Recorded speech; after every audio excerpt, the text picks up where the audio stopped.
Hi everyone, welcome to my channel, WW2 Urban Collector. Today I'm going to be discussing the extremely rare G1 parachute pack.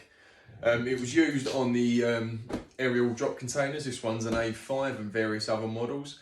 There is already a video on my channel discussing this beauty and how it was used, how it was put together and what was put in it.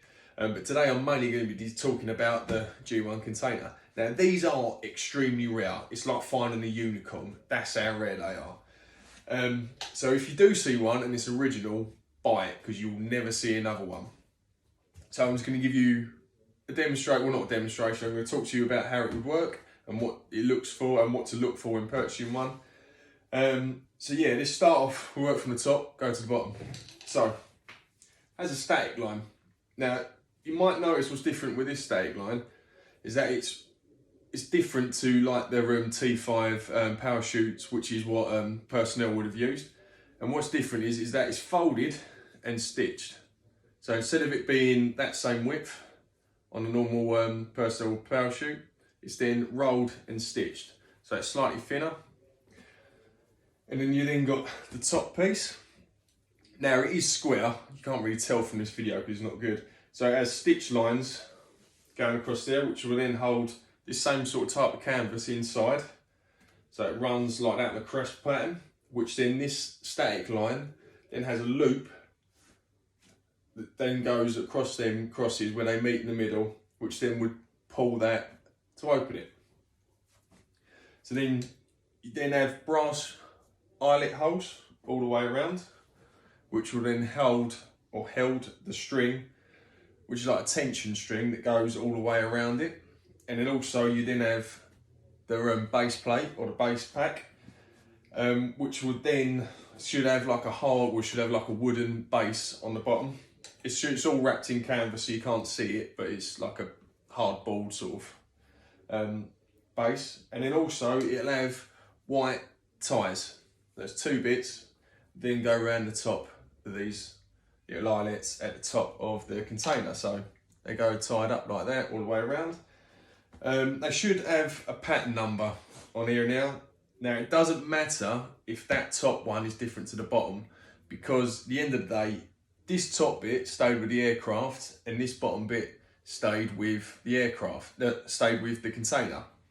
So at the end of the day, when they're landed, they're not really going to go, oh, that one's for that, that one's for that. It's just all going to go back to the riggers and it'll be put back.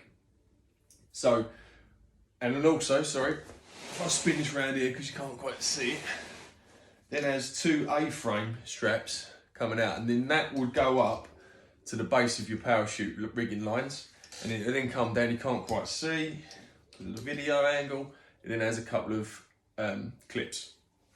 And obviously it's attached to the container. So, how it works. This is either hooked underneath one of the wings of the plane or usually stand in the door in some cases. This either gets hooked up to the line on the plane or to the bottom. So you might not have seen it in some pictures. I think there might even be some on my Instagram page. These go underneath the plane, underneath the fuselage or a wing. I believe they used to carry about 6. I could be wrong. It's either 4 or 6 they used to carry underneath. And then there's a big dome section that goes over the front of this. So then that gets hooked up into that dome section on the hook. When this is ready to drop, this goes, this stays with the plane. So that's then pulling on all of that. These then break because it's on a certain tension. I'm not quite sure what it is, to be honest. But then that then breaks these lines. This top comes off. Now where this crosses that I was talking about on the top, there should also be a bit of string around it and holds onto the top of the parachute. So then this then lifts off, pulling the top of the parachute out with it. And then obviously that bit of string around here is a thicker, I don't know a technical term, I'm just going to say string, thicker string than it is round here, which then that will eventually break, having the parachute at its full extension. And then hopefully floats down nicely.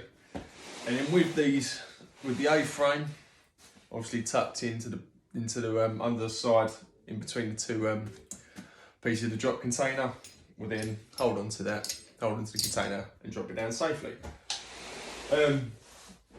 That's a pretty much bestish sort of description I can sort of give onto this.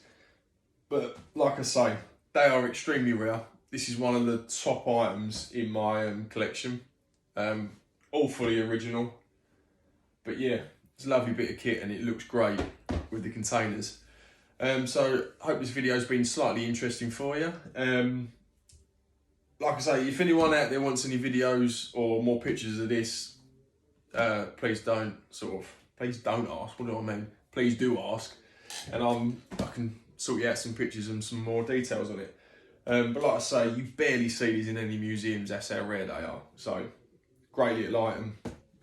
And yeah, so I hope you found this interesting. If you are interested, you should check out my Instagram account as well. That's the same, WW2 Airborne Collector. Yeah, I hope this has been interesting. Thank you. Bye.